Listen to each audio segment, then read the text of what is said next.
Hello, fellow farmers and homesteaders. Today I'm in the house. As you can see, there's some snow in the background. The Advent tree is up and hung, and we're doing real good. But today is kind of an interesting one. We're in the house today because my youngest decided that he'd take one of these 6-foot-tall lamps, pull it over, and smash it. So we're doing a different kind of project today on the homestead. It's been a fun afternoon. We don't want any more of these around. We're not going to risk the electrical hazard of a kid tripping and knocking them down.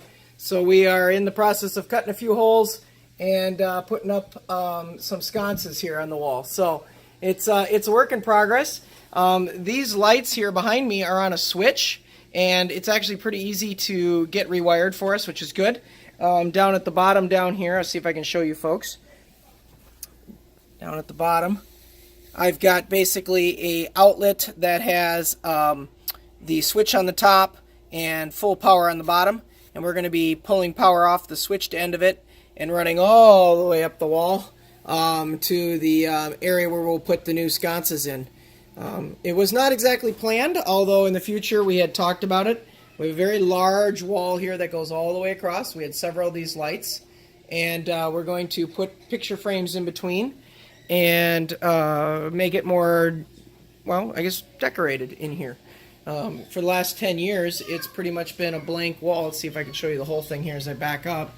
It's been a completely blank wall with some of those stands of lights, which he turned out to break. You can hear him arguing in the background. He's still upset from what he did. This is actually directly opposite the big aquarium.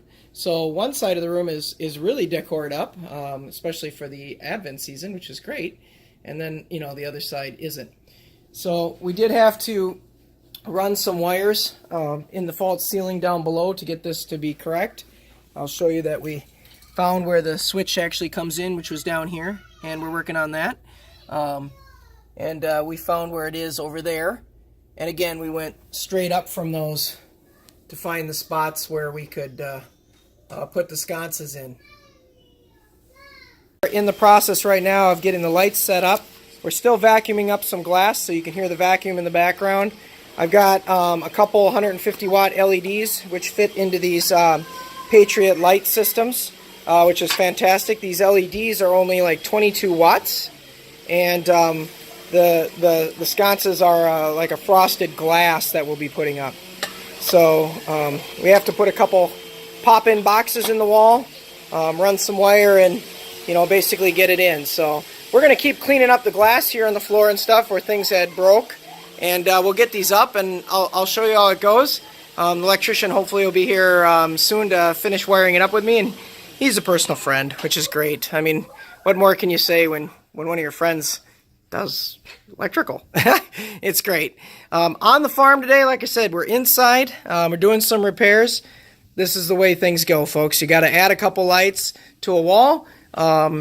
Not the toughest project in the world, but definitely one that probably should have been done before we had the incident. I'm glad nobody's hurt. I'm glad my son is fine, but give any 2-year-old a 6-foot light on a base, and he'll probably pull it over and break it for you. So that's the words of wisdom today. So here we are. We've got the wires stripped out, and my compadre Luke is helping me wire this up and get it done correctly and safely. Basically what he's doing there is he's attaching the new wiring that goes up to the sconces into the top of the switch power, I guess. It would be the best way I could describe it. I asked him a lot of questions and probably slowed him down a lot, and he had a lot of explaining to do, but the sconces actually hung really well. We leveled them up, we put the LED light in them. But goodness gracious, they just looked kind of puny. I mean, that's about the best way I can describe it. They're awfully bright, which is what we wanted, and it was a little hard to film. It gave us a bright spot, folks, on the wall. Instead of shooting up, it just kind of shot out. And I know you can't probably appreciate it with my camera, but it really only shot out half the sconce. It didn't shoot out both. So, believe it or not, my wife went back to the store on day 2 because we didn't like them that night, and she picked up some vanity lights, and we kind of modified them. So this is the actual modification of the lights. It's about the best I can explain. These vanity lights are meant to kind of hang either up or down, but in a straight line. And I took them and unbolted the back of these things and put them at an angle so that they could be a little bit more decorative for what the future need of the wall is. So one thing we liked about these is that we could bounce the light directly off the ceiling again like we did with the lamps, and we liked that. Second thing is we wanted a bigger fixture than what those sconces were. They were just too small for the wattage we had in there. Yeah, they looked fine with a 40-watt bulb, but that wasn't enough light, and they were just too small. So we loosened the nuts, kind of torqued them into a different position, put them at angles, put them up on the wall, and really turned it into kind of a nice feature. It's not the trickiest project to do. At this point, my friend Luke, who's electrician, he had it all pretty much taken care of. Everything was wired up, so all I had to basically do was shut the breaker off, take off the two sconces, put them back in the box, return them back to Menards, and then put up the new lights after a little bit of modification on them. I think you'll see on the second day's shots here, once we get it up and running, that we did the right thing by taking those other ones back and getting a couple of bigger, stronger, more direct lights that'll bounce it off the ceiling for this long room was probably the best way of doing it. I kind of had to set things up for the wall depth a little bit.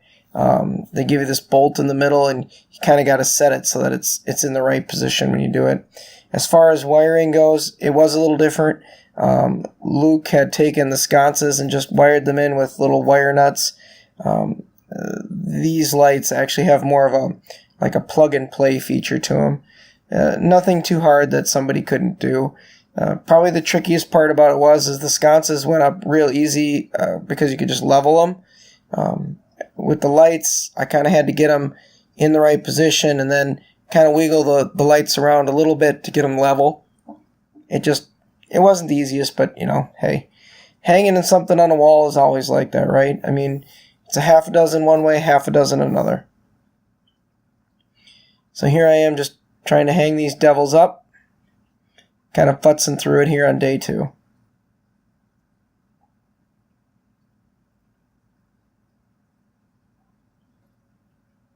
Again, these lights are not really sold to go at an angle, but again, that's the way we wanted them to go up. So here they are on the wall. They're finished. It's looking good. They light up really nice. My camera just doesn't do it justice. Unfortunately, it kind of looks like they're glowing in the camera frame, but they really do look nice, folks. The project worked out better than I expected. Now I just need to, buy some nice rural country artwork for the homestead farm here, stick it in between a couple big picture frames with some cool art, and I think it'll really look nice. Kind of show you here a side shot of them. I think you'll like how they look from the side. They're just kind of a neat little project that I kind of wanted to do for quite some time. I'm glad we found the second set of lights because the first one really didn't fit. I appreciate you folks for watching and liking our channel. That's how you support us. So if you can keep doing that, we'll keep putting out great videos like this. And, word to the wise, don't have a pole lamp around a 2-year-old. It'll make your life a lot easier. Take care, folks.